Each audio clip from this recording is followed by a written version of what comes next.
Why hello there! What's going on? It's me, Torball. Welcome to the first actual devlog of my fighting game, TIP Rumble. In terms of progress, I have a lot new to show you guys, but a few more things before I get into that. Firstly, I want to thank you guys for 100 views on my previous devlog, and 15 likes as well. I'm hoping this video will get to 150 or 200 views this time around, and maybe about 20 likes. So if you like what you see, go ahead and generously press that like button. Now before we get into the new, I forgot to share a few key details about my game in the previous video, so I'm going to put that here right now. Firstly, the game is not round based like most fighting games.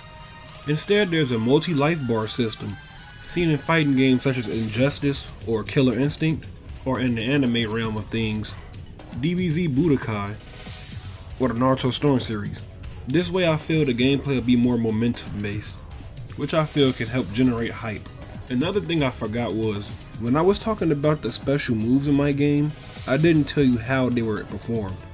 In game, if you hold down the right trigger, and then you press one of the attack buttons, you will execute a special. This differs from the motion input seen in normal fighting games, and is more similar to games such as Jump Force or the Dragon Ball Xenoverse titles. I may have a change of heart later down the line and switch to motion inputs, or I may just put both of them in as an option, but for right now I'm keeping it how it is.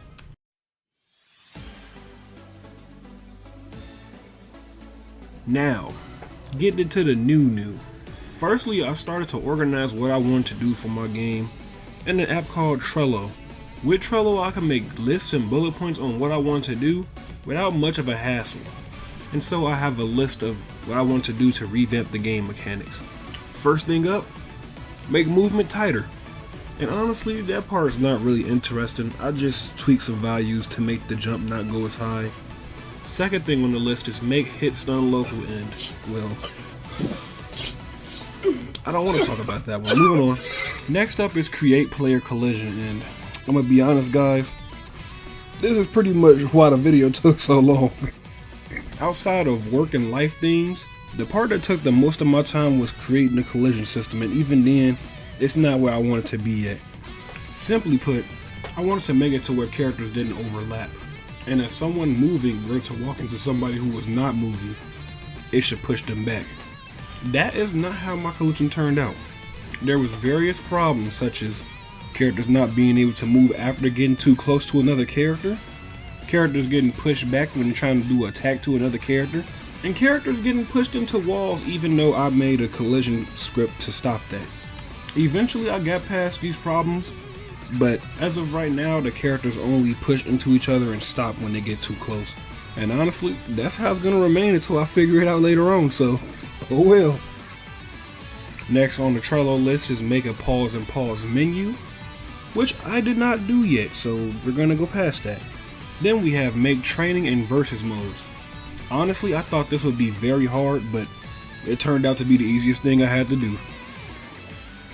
Code talk incoming, but I simply went into the object that controls the main menu, added a new switch statement, and added a new mode variable, which determines which mode you're playing in. So simply, if you're in versus mode, health won't regenerate, it'll name a winner after somebody's health reaches 0. Training mode now houses all my debug options, but I'm gonna tidy that up later on. So technically, I can say that my game has a playable game loop now. You can load in, fight somebody, and have a playable match. Though I still say it's far from ready, so there's no releases yet. And with that being it for the new modes, next on the list is adding meter. I'm not gonna lie, I didn't add the meter yet, and this is because of two things. One, I lacked the sprites to do enhanced versions of special moves, as well as supers. And two, I was kinda lazy on the sprite side of things.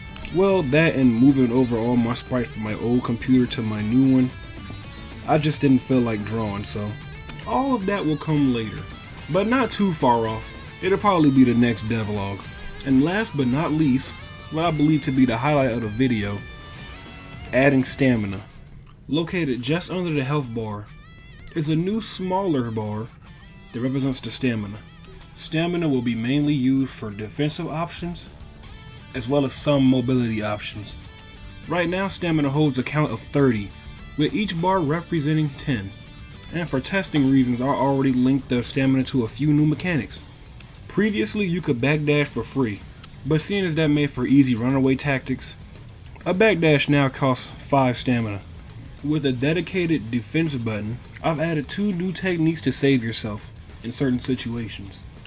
Like when you're in a sliding state, if you press the defense button, you can now flip up off the ground and save yourself from an OTG option. OTG being an off the ground attack, all for the price of 10 stamina. And now if you're being juggled in the air, you can flip out of the air combo for a price of 15 stamina. But be careful, there's a good chance your opponent can read that and act accordingly, making sure you waste your stamina and lose your health. There will be more ways to use your stamina later down the line, but for right now, that's all I have for it. Just make sure you slow yourself down so you can build that stamina back up, because it's a vital tool.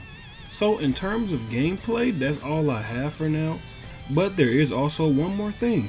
In order to provide new color palettes and color swaps for characters, I downloaded the Pixelated Pope's Retro Palette Swapper, and with this tool I can give every character a new look to play with. This was something I always wanted in my game, and this is an easy way to do it, so I will gladly spend that $4. But anyway, that concludes today's devlog. I know it might not feel like much, but game dev is hard and it takes time. And I know even though I'm undertaking this by myself, fighting games can be one of the harder types of games to create. But it's what I want to make, so I'm gonna make it. Anyway, I'm focusing on animations and sprites for the next video, so stay tuned for that. Next time, EX moves might be a thing. And who knows? Maybe there'll be a new character. We'll have to see. If you enjoyed the video, please leave a like and subscribe. And stick around, because I'm going to do a lot more for this game.